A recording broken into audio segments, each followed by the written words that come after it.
here together with esteemed journalists from both Turkey and around the world. The 79th IATA Annual General Assembly and World Air Transport Summit is over today, and we're closing with this meeting. We have left behind an extremely productive, efficient, beneficial event, if you agree with me, for our entire industry. We discussed the present and the future projects, the hot topics, which actually is about the air transport industry as a whole. We share the progress we have made as a sector towards the post-pandemic recovery. Okay, it's much more better right now. Okay. And also the global macroeconomic concerns, and also our goal for net zero carbon emissions by 2050, which most of you also asked during the press conference, where Mr. Walsh and Mr. Mehmet Naine has answered very openly and explicitly. We also discussed the vital support provided by the civil aviation towards the rescue efforts for the earthquake disaster in our country, which we have faced in the beginning of February this year, unfortunately. This meeting was important both in terms of content and topics discussed, as well as the closure of the IATA for Mr. Mehmet Naine's, our chairman, successful term as the chair of the IATA Board of Governance, and he passed now his turn to Ion, CEO of Rwanda Air, and I'm proud that she's the first woman to assume this duty in IATA. I wish her success in her new role as the IATA chairperson. One of the most important aspects of this meeting was that it was the AGM with the highest number of participants all around the world. It's the highest ever in the history. We had to stop, IATA had to stop to accept the participants at 1,520 people. So a record was broken in this respect, and we are very proud that such a record meeting was hosted by PEGASUS Airlines. By setting up also, probably you have all seen the Grand Bazaar on the entrance. We wanted to give the participants a taste of our culture within this busy meeting schedules we have, because we were all in the hotel since Sunday, but that Grand Bazaar was a different flavor, which actually it was between our meetings. So I hope you have enjoyed this experience. Most of the materials and those were free of charge. I don't know if you were aware, but so I hope you enjoyed both the experience and also the products there. Now I would like to take this opportunity of this press conference to share with you the latest developments about PEGASUS. This was a long-awaited meeting, which was actually delayed first by the pandemic and then by the earthquake. Therefore, I sincerely thank you for all taking your time here at the closure of a very busy 2-3 days of conference. And also I would like to introduce my colleagues with you. We are together here to answer your questions after my brief talk about the latest developments. Barbaros Kubatoğlu is our Chief Financial Officer, and Onur Dedeköylü is our Chief Commercial Officer. So we are a team here to give you the updates, the information, and then answer your questions. Now in this meeting, as I said, we will talk about the latest developments in PEGASUS, our plans for this year, and also future targets. And in the meantime, if you have, as I said, any questions, I will be answering. Onur and Barbaros will also be supporting me. Let's begin now first with our financial results of last year, mainly the successful results and our achievements last year. 2022 was a year in which really we achieved a significant success thanks to the strong demand and the rapid rise in the travel demand, especially in the second half of the year. In line with our expectations that travel demand will pick up with strong momentum after easing of the travel restrictions, actually, we made all our plans ready for 2022, especially for the second half, for the post-COVID period. What does this mean? This means our capacity planning was there for the second half. You know, airlines make the capacity planning a year ahead. So it's not something that you see the demand and then you go and offer the capacity to the market. It's not the case. You have to be well planned, you have to have your scenarios in hand, and you have to utilize the demand correctly with the right capacity, with the right fares. So we were successful on that, on our future scenarios. Our crew was ready, our operational staff were ready. So we expanded our capacity to meet the increase in demand, and we have carried close to 26.9 million passengers last year. And this is a growth of 34% compared to 2021. But if we look at the international passengers we have carried last year, 22, it was a growth of 96% compared to the previous year. So we are an international airline, growing internationally with new destinations and new frequencies. And this was a much better performance compared to the overall market, by the way. And also we increased our revenue to 2.4 billion euros last year. This is also an increase of revenue about 139% compared to the previous year. And but if you compare this revenue to the last normal year, 2019, it's again a growth of 41%. Now compared to 2019, because we're always talking about 2019 still, why? Because it was the last normal year for 12 months. So our capacity, which we call about available seat kilometers, our ASK, was increased by 8%. In international capacity, we have increased by 23% last year.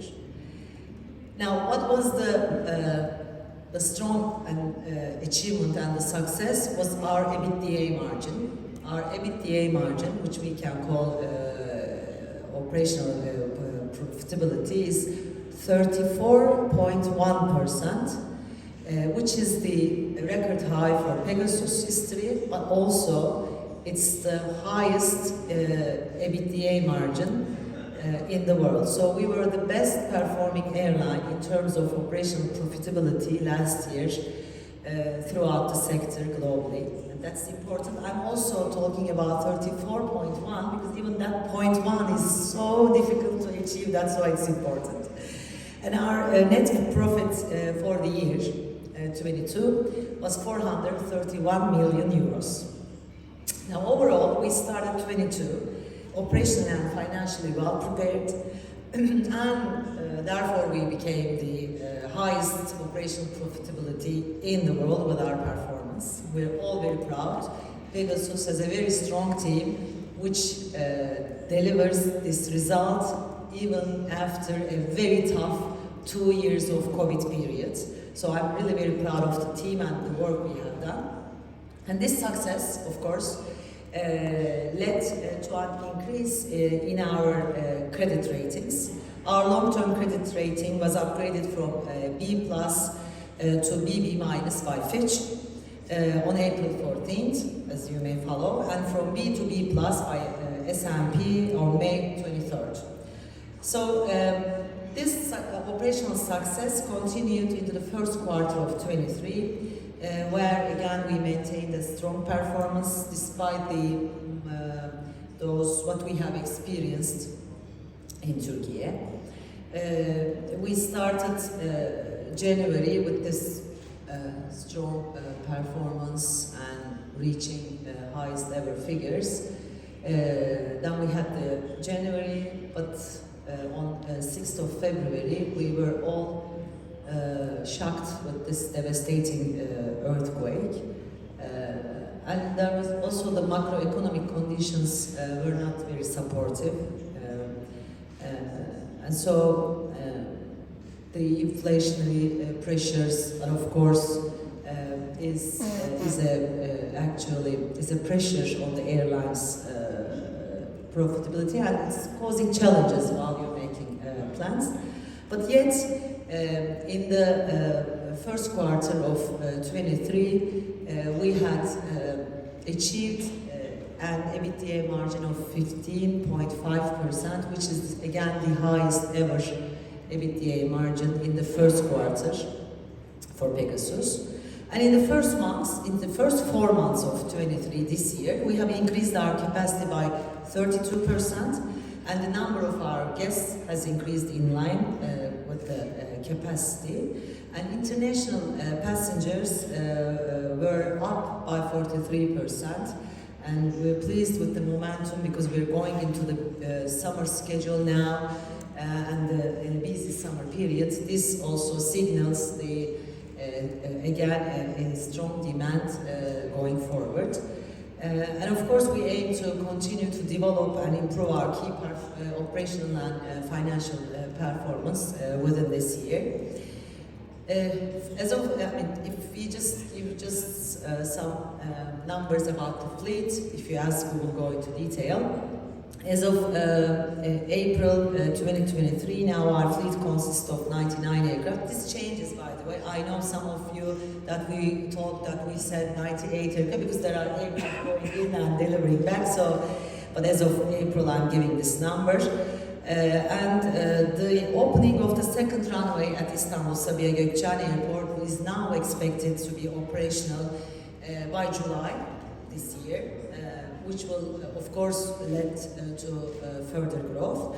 And out of our order of 114 new aircraft, which we have ordered from Airbus, we have already taken delivery of 42 Airbus 320neos and 72 Airbus 321neo aircraft as of the end of April this year.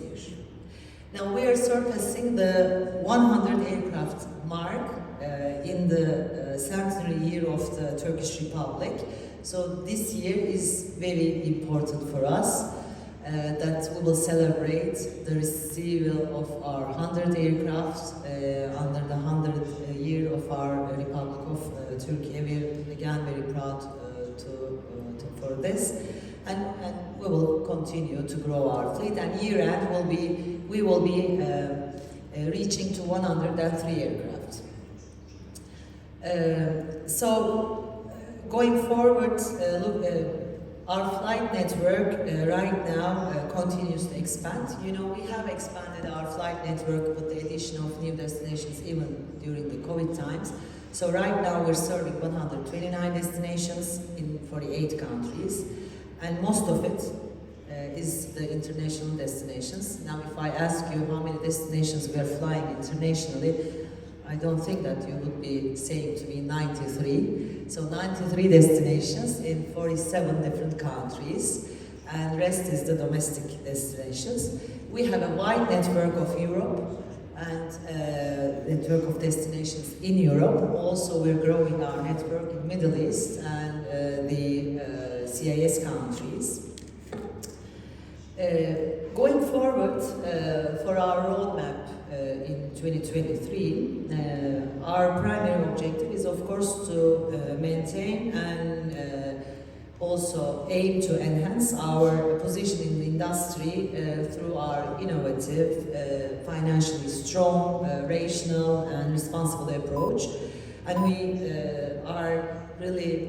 we have the aspiration not to claim it only in Turkey, but also globally in the region and globally. And we aim to increase our capacity in total by approximately 20% this year. We will be receiving 16 aircraft this year in total. And our focus will remain on, other than keeping and improving our financial strength, will be on digital transformation, sustainability, diversity, equality, and inclusion. We really support the aviation's sustainability goals and our commitment to the sustainable future. Mehmet Bey, in the press conference, already gave you a mandate to ask us questions about the sustainability efforts we have. So, of course, we will be talking about those.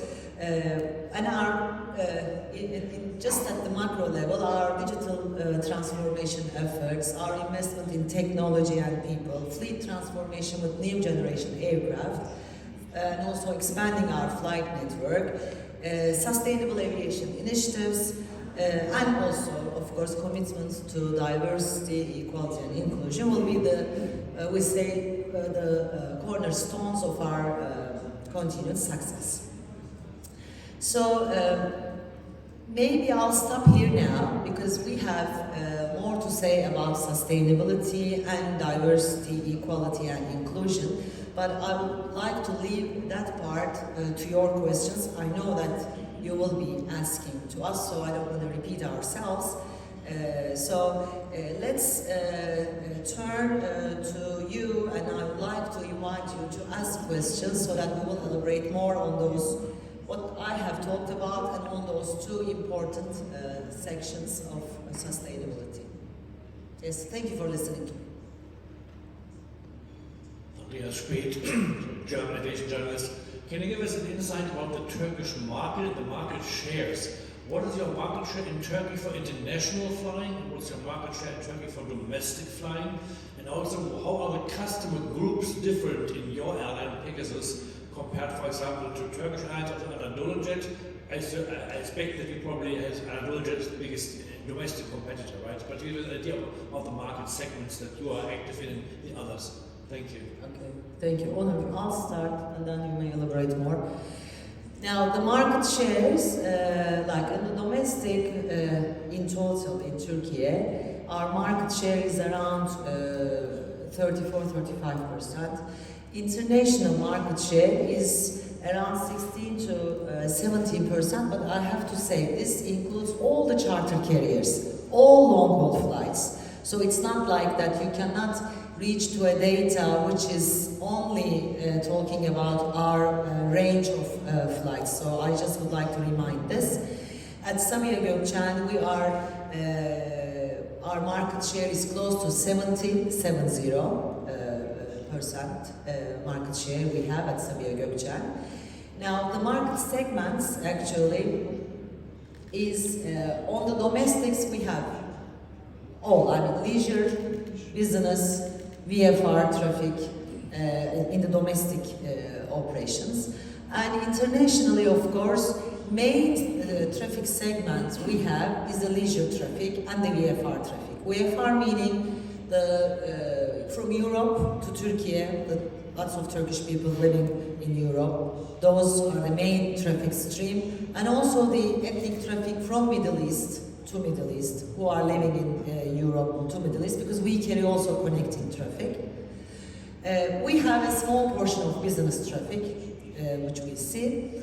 In terms of competition, I may say, yes, we have a similar network. I mean, the network-wide, but our international network coverage out of Sabiha Gökçen is around 2.5 times bigger than AnadoluJet at Sabiha Gökçen. However, Turkey is attracting lots of inbound traffic, mainly leisure traffic to different destinations in Turkey. Istanbul itself is an attractive destination to attract tourists. It's not only sea and sand, by the way. There are different, various types of leisure traffic. These main traffic segments, even if it is leisure, needs a wide choices of frequencies and networks. So That's our advantage there at Sabiha Gökçen. And Istanbul itself is also very well located, so that it gives the opportunity to carry transit traffic via Istanbul from Europe to Middle East to Europe, CIS countries and elsewhere. Onur, would you like to add anything more to my words? Just to clarify, we have 60 to 70% of international market share from Turkey. Is that true? No. I said 70% market share of Sabiha Gökçen. No, I mean, in the whole Turkish market, your market share for international flights ex-Turkey, where's that? It's around 17 to 18, 1718. But that includes all long-haul flights, all charter flights, everything. Thank you. I can add a few words. As GÜLİZ said, we need to look at this regionally, as this market share is including all regions, including the long-haul flights that we don't operate in. So if you look at Middle East, for instance, our market share is close to 20%. That's actually a 4 percentage points increase between 2019 and 2022. And in Europe, again, it's very close to 20%. That's a 1.5 percentage point increase between the pre-pandemic period and last year. And in the CIS region, our market share is 26%. That's 13 percentage points. That's 3 percentage points increase between the pre-pandemic period and now. And the market segments, as we have talked, yeah. Please. on the other side. Your main rival, Turkish Airlines, has bold plans for the next 10 years, double its fleet growth from Turkey. What's your response to that, and how do you look at this? How will that influence your strategy, and what is that strategy for the next 10 years? Where do you want to be when you become, when it's 2023? Thank you.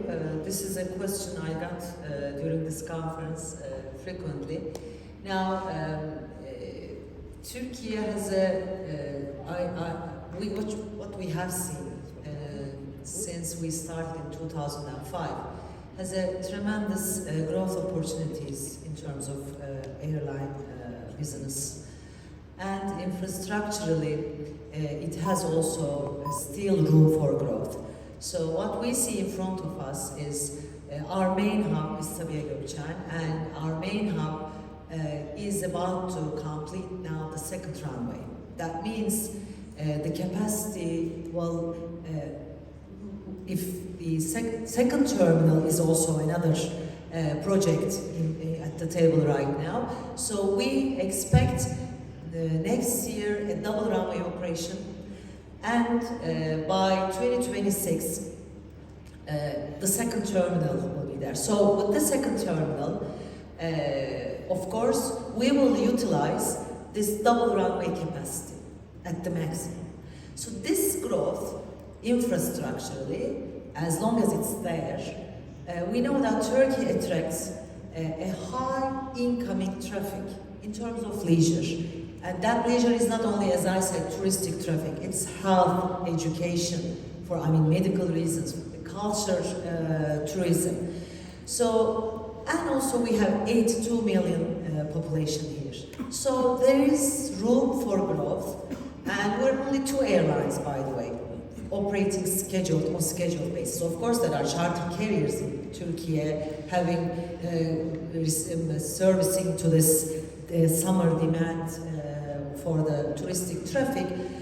So there is room for growth for both airlines. And of course, as now we're receiving still that the aircraft order of 114 aircraft orders still. Yes, up until 2026, we will be receiving, starting from today, we will be receiving another 42 aircraft. So, but beyond that, of course, when we see that there is this infrastructural growth, demand is here, growing, we see the performance post-COVID Of course, we will be working on a new order also. We don't have the numbers yet, so I cannot tell you such numbers right now, but you will be hearing from us. And competition is good, by the way. We love competing each other, as long as it's fair. Yeah. Hi, my name is Rafael Balaga from Feira de São Paulo, Brazil. Could you elaborate on how this macroeconomic scenario affects the results of the company, the question of the stronger dollar, the high inflation, especially how it affects the price to customers? Thank you. Thank you. Barbaros, maybe you will add to me when I just start with. Of course, this inflation globally is high. In Turkey, it's higher than the global numbers. Now, that inflation rates is a pressure on the costs, that's for sure. However, when we look at our operation, 80% of our revenue is on hard currency. And we're making the business out of our international operations. Now, fuel cost, for example, is like around 35%. And sometimes if it goes up, it goes up close to 40%, 35% of our total cost. However, we use hedging mechanisms to control the cost of it. So, PEGASUS, since its start in 2005, adopted this business model and strictly applied the principles of it. And this LCC model, the secret lies at producing your capacity at the lowest CASK. So last year, for example, we were the lowest CASK globally, 2.18 euro cent. So we know how to control our cost per available seat kilometer. So we know how to control our unit costs. We have the muscles there.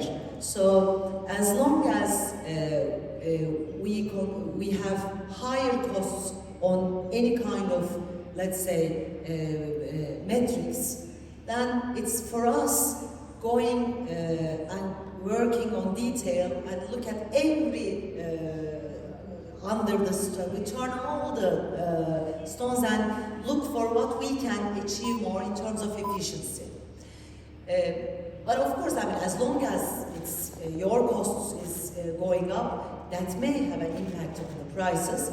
However, it's more like on our revenue management and pricing is more like on demand-based pricing rather than the cost-based. When you deliver the lowest unit cost, then you have the opportunity to offer the lowest fare into the market. And therefore, we see ourselves advantageous compared to the peers. Would you like to add anything regarding the inflation or our... As you mentioned, the inflationary environment puts a pressure on our CASK non-fuel base side in terms of TL or hard currency cost base, and as GÜLİZ mentioned, on the TL side, around 17% of revenue coming from TL side and 23% on the cost base side is TL. That's why we are short in TL and we can manage easily on the inflationary or fluctuation on the TL FX versus. And then as long as we keep our CASK non-fuel globally lowest, it gives us a room for manage our yields continuously. I will add a few words to this in terms of demand, from the demand perspective. Even our success with international operations was not limited to last year. It's been continuing for the last 10 months since we were free of the pandemic effects. Even this year in the first quarter, as GÜLİZ mentioned, our growth compared to last year was 43%. But maybe what is more important is our international PAX was also 33% over 2019 first quarter. So in these conditions, we actually achieved 33% more demand in our international operations. Plus, we are one of the first airlines who received A321s, as you know. We received our first A321 in September of 2019, and at the moment we have 31 A321s in our fleet. That gives us a very big advantage from the cost point of view. We have more seats to offer at lower costs to our passengers, so it's a big tool that we have given the limitations of aircraft manufacturers and also certain limitations at the airports. In addition to that, again from the demand point of view, we are geographically located in such an important, advantageous location, and we actually incorporated transit operations into the low-cost model.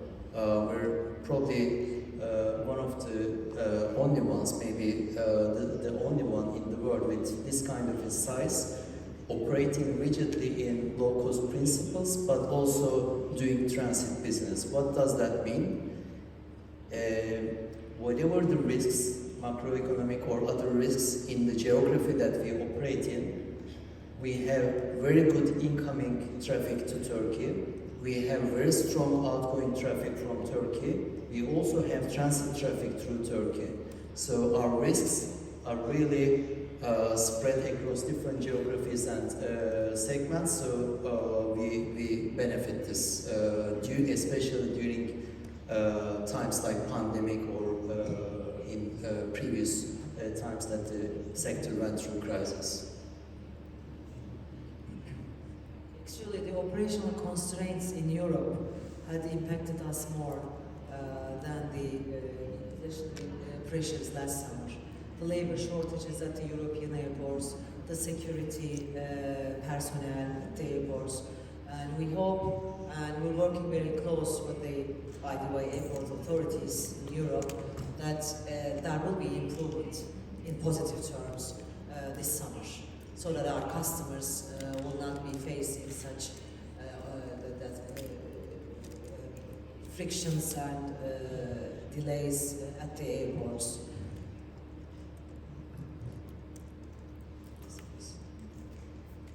Carlos from Iran, Brazil.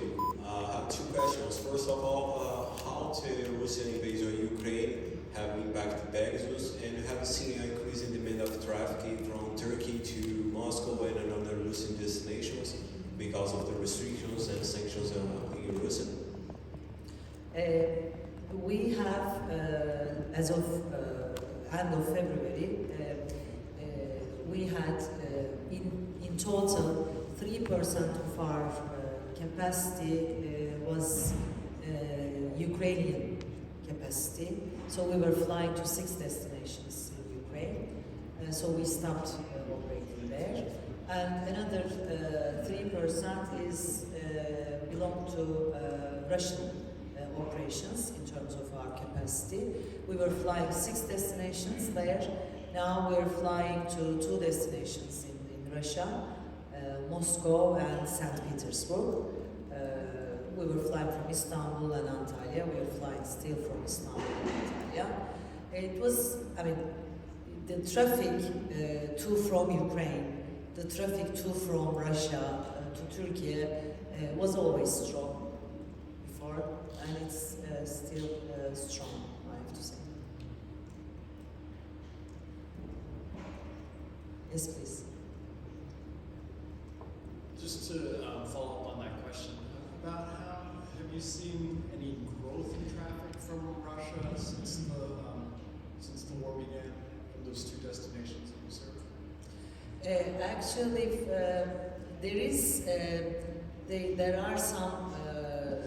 there were some limitations, and you know, in terms of aircraft manufacturers also.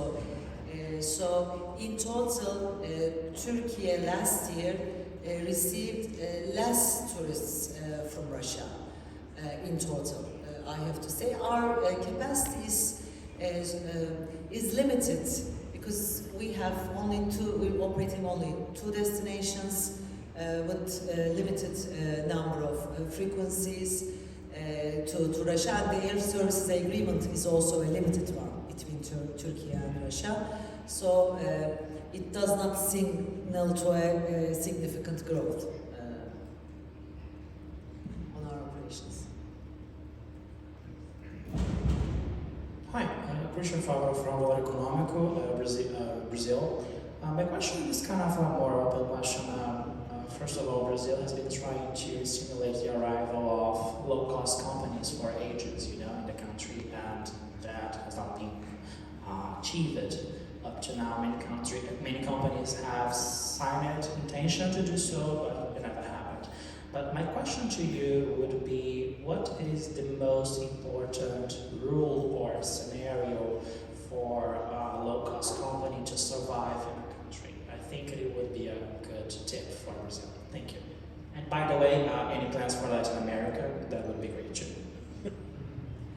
Personally, I have plans to visit there, but as Pegasus Airlines, no, because we are flying only narrow-body aircraft, and we will do so because the range is 6 hours on the narrow-body, so we have no plans to have it in a long-range network or a long-range fleet. We have about 20 more countries within the 6-hour range and 500 destinations in total, and we fly only 97 of them, so we have still lots of opportunity to tap within this narrow-body aircraft.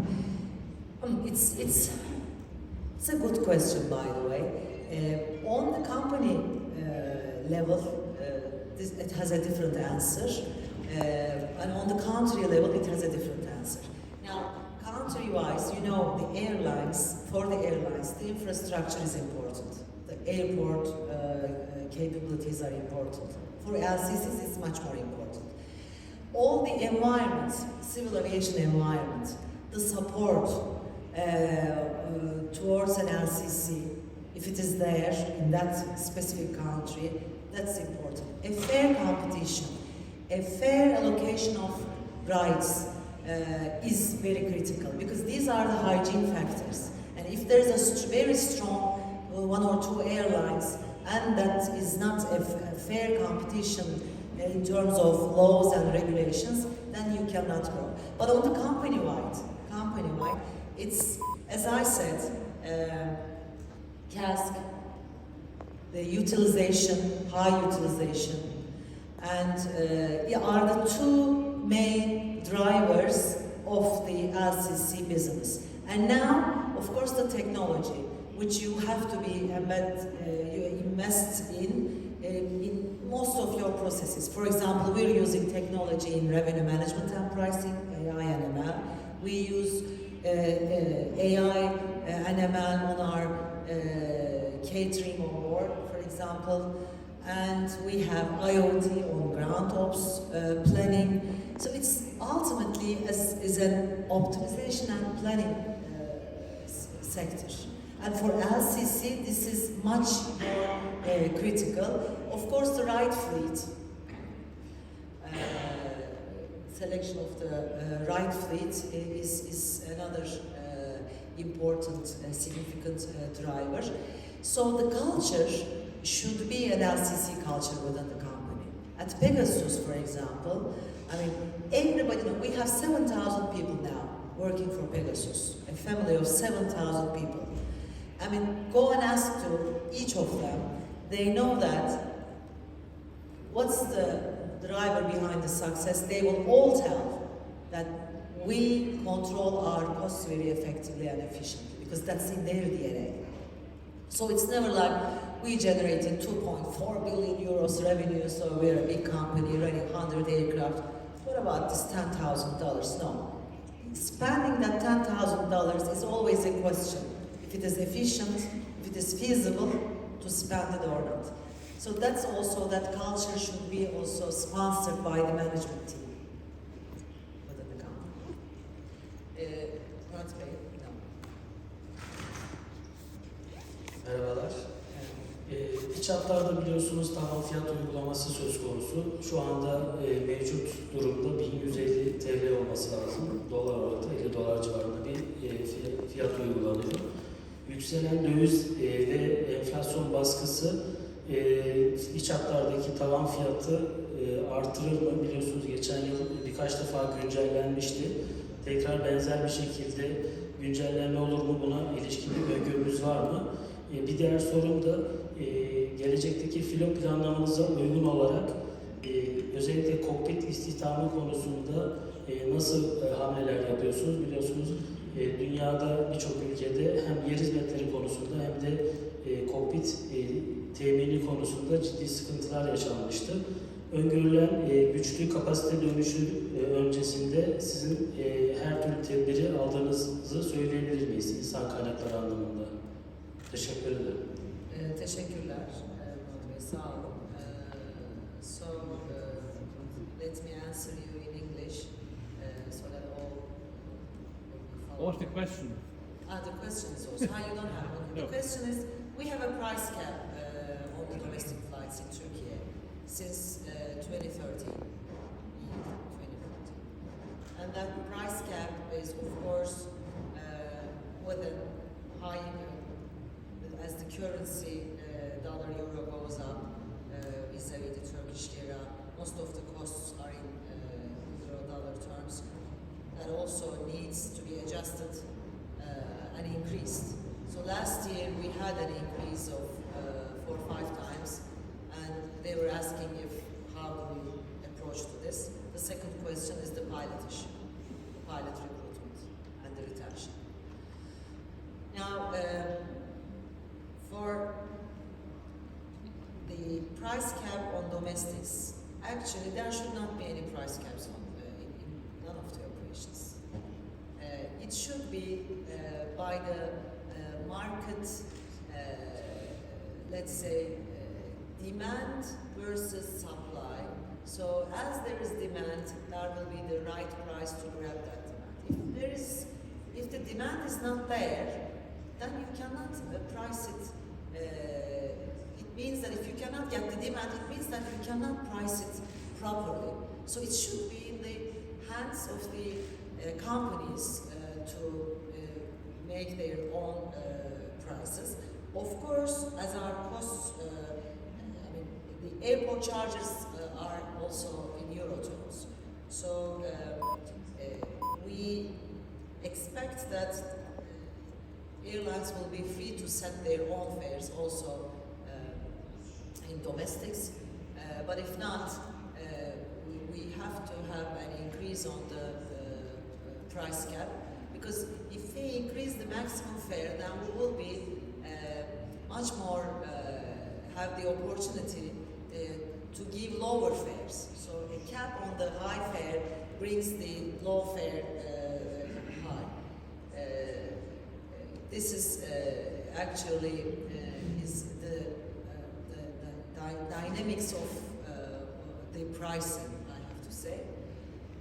Now in Turkish, Murat Bey, tabii şunu söylemek istiyorum. Yani ne kadar tavan ücreti yukarıdan baskılarsak, tavan ücret koyarsak, o zaman daha ucuz fiyatla çıkıp daha çeşitli ücret seviyeleri yapmak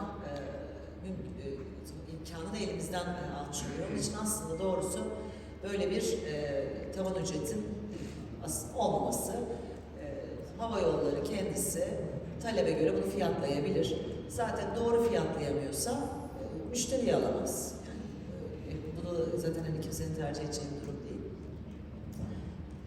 Now the second question is the pilot recruitment and retention. Yes, pilot recruitment, I mean the pilot issue as a resource is always an issue for years, maybe. Just during COVID, for 2 years, that was something not discussed at all. However, right now, all the airlines are growing. The sector, aviation sector is growing. So, pilot recruitment and pilot retention is one of the hot topics in all the CEOs' agendas, I believe. and it's also my agenda on the top 3. What do we do for recruiting new talents and retaining them? We have our own academy and we have our own cadet programs. Since we actually apply 2017, and even during COVID times, we did not cancel our programs. So we are investing in to train our own pilots, and also for the sector to be in line with our growth. And we have also 10% of our pilot population at PEGASUS. 10% is the expat pilots. So we also recruit foreign pilots into the company.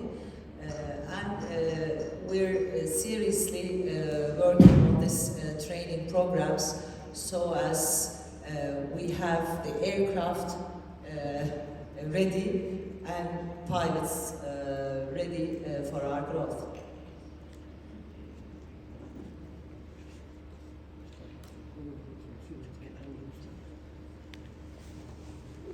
Thank you, Cihan Akgün from Takeoff Channel. My question, will you be ordering new additional aircraft in the near and medium term? Addition. Yes, we are working on it because, as I said, our main hub, Sabiha Gökçen, is growing. And we have a second base in Antalya, which is growing. Because, for example, from Antalya, we operate 17 aircraft this summer, 17. So it's like a medium-sized airline. And there is still opportunity for growth at Antalya. So as we see the demand also for Turkey and for with our business model, yes, we're working on it for a new order.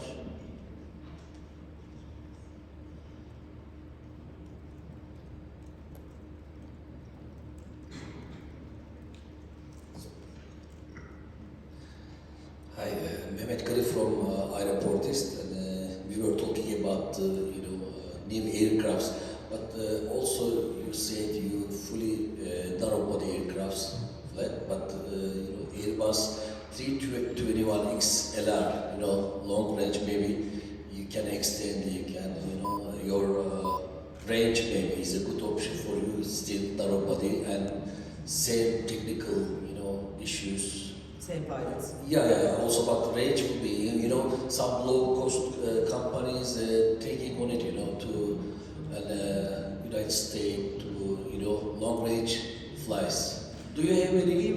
We worked on it before COVID even. It only adds an hour to our range, and within that an hour additional range, it's not feasible of that type of aircraft to include into the fleet because that 1 hour addition does not bring us that incremental destinations. Also, second one is you are flying the big range, for example, from CIS to Europe destinations, North African destinations, Middle East destinations, and maybe near future, what is your next destinations plan? Do you know could you please share the name of, for example, which destinations, which airports? I'll give this honor to share with you some destination names. I'll just give the strategic growth areas. We want to grow strategically on Middle East, North Africa, and CIS countries, definitely. We want to fly to all the capital cities of Europe. Some are not still in our network, but we want to grab and we want to reach all that European-wide network. We want to increase frequencies mainly in Europe, Germany, UK, Italy, France, Spain. So this is the growth scenario. There are 500 destinations within 6 hours of range. So there's really too much to explore. But I know you want to hear some names for some destinations. So Onur maybe give some names to us, which we are working on. Of course, that depends on air services agreements. That depends on slots. It's too much pressure on me. I don't know if I'm allowed to announce any destinations which we don't have firm permission yet from the civil aviations, but I mean, we are advocating that any single designation agreement must be revised. That's the first and most important thing, because it's not good for the airlines, it's not good for the passengers, it's not good in terms of pricing, because there is no competition, real competition in any single designation agreement. So from our point of view, Dublin is one of them that we are interested. Lisbon is another one. In Eastern Europe, Estonia, Lithuania, these countries are all single designated countries, so we are talking to civil aviation, but really it's up to the two civil aviations to renegotiate on this. In addition to that, it's very important for both from Turkey point of view, but also in terms of the economic relations and tourism of both countries, that we keep growing our frequencies and destinations in Europe for all players, really. So the main markets in Europe, like France, Italy, Greece, we need to keep increasing frequencies in these destinations. And also in North Africa, countries like Algeria, Tunisia, Egypt, more flights destinations in Morocco, they are critical for us. I try to name a few of them. I hope they are okay, but I have to underline, none of these destinations are the ones that we received permission to fly at, but these are only in our radar and talking to our civil aviation and internally. Last two questions, by the way. Yes, please. A few minutes ago, you underlined that you control your costs very effectively and efficiently. You also mentioned about your training academy and pilot training and importance of the number of pilots due to your growth. I just wanted to know whether you are using any simulator in your training academy, or are you outsourcing this training?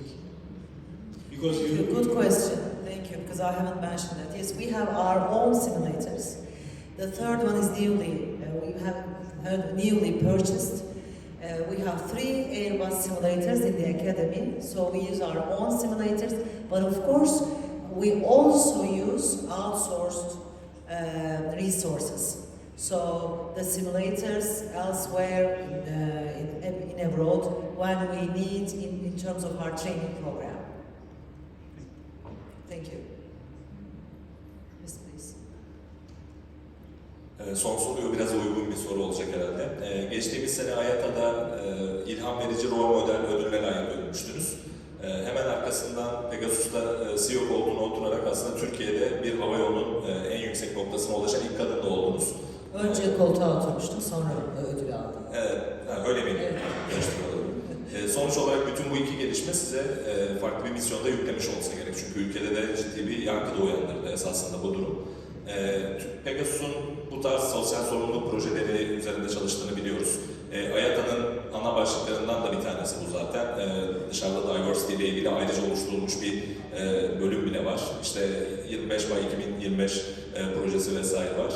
Sizin de işte bu üst üste almış olduğunuz hem ödüller hem de Türkiye'deki bu önemli etiketle birlikte yapmak istedikleriniz var mı? Bu konuda böyle özellikle üzerinde çalıştığınız olumlu ve daha doğrusu uzun vadeli bir projeniz var mı? Öğrenmek istedim. Teşekkür ederim. Çok teşekkür ederim. The question is related for diversity, equity and inclusion, especially gender diversity. Yes, I think I have also the longest title, one of the longest titles in Turkey, like the first female CEO in the Turkish aviation history ever. So it's a very long one. I don't like to keep it. I just would like to be named as CEO of Pegasus. That's it. I don't like to have female even with that. And then I'm awarded with IATA's Inspiring Role Model, which you have asked rightly. Yes, individually since 2019 I'm working on gender diversity in different platforms in Turkey, not only in the sector but also outside the sector. I personally believe, and I think we all believe, that gender equality is something which is not like an issue because it's very shiny and right now very popular. It's a must. It's one of the human rights. And half of the population in the world is the female. So we should. How come that we cannot really benefit from this talents there and have this gender-related roles? So this is something that really we should all ask ourselves, and this gender equality and diversity issues should be an item on our daily agenda. It's not something that it's a project going on and then you just visit that project from time to time, and if there are any crises in front of us and you leave it aside like a marketing, sometimes you will leave marketing budgets, sometimes we'll leave some other investments. It's not that type of a thing. This is an area where we should all the human beings, we should all believe in it and we should strive for it. Now, of course, the first CEO in Turkey in the aviation world, that became is a huge responsibility on my shoulders, because being an airline CEO is also totally a huge responsibility. You know, this aviation business is so sophisticated, but also I'm now a role model for other women colleagues who would follow me. So I just want them to see that if GÜLİZ can do it, yes, I can also do it. If she does it, I can do it. So I'm just trying to give this message so that they also have the confidence within the company, also in the sector. Now, what Pegasus does, we have initiated a program called Pegasus Harmony. And that program is for diversity, equality and inclusion. But of course at the center lies the gender diversity, gender equality. We have various programs within the company. We have volunteer working groups now, so they are setting up the projects. And we have to have, I think, as an aviation sector, I don't like normally the quotas, the numbers, but there should be some numbers attached to it. The numbers are related with the opportunity, by the way. So the right person should be in the right job. So if it is a man, it's a man. If it's a woman, it's a woman. The education, the background, the capacity, the competency is there, they can get the job. Otherwise, it's not a positive differentiation for women. But the opportunity should be equal. So we are striving for that at Pegasus. And I may say the culture is so available. I've never felt female, for example, colleague with my male colleagues. They have never created such an environment for me because I was most of the time alone in many of other male colleagues in the meetings or in the social gatherings. But I think the aviation sector should bind this with some code numbers to achieve for. So IATA's initiative 25 by 2025 is so valuable. It's not, is it enough? It's not. Is it a short journey? No. It is a long journey. That's why I'm saying if anything happens in front of us, we should not leave it aside. We should work for it. We should work for it. It's something you should put all your efforts, because it's a long journey. Thank you. And I also would like to have the new CEOs in the coming future that they are not called female CEOs, but only CEOs, other than me. So I will be the last one, I hope, being called female CEO. So, okay, very last question. This time, really the last. Thank you so much, I appreciate that a lot. Dominik Sibinski, CH Aviation. And I was wondering, coming back to your network and operations, compared to pre-COVID, you obviously grew a bit at Sabiha Gökçen, and I imagine now you'll grow more with the second runway, but you nearly doubled your capacity from Antalya, and you grew from some of the other coastal leisure cities. So I was just wondering if you can talk us through your sort of strategy, if you're looking more still at Sabiha Gökçen now with the second runway, or will other airports like Antalya or maybe like some secondary coastal city or also inland cities in Turkey start seeing more direct connectivity to points in Europe or other destinations? Okay, that's a good question. Would you like to go over it and answer the question? Thank you.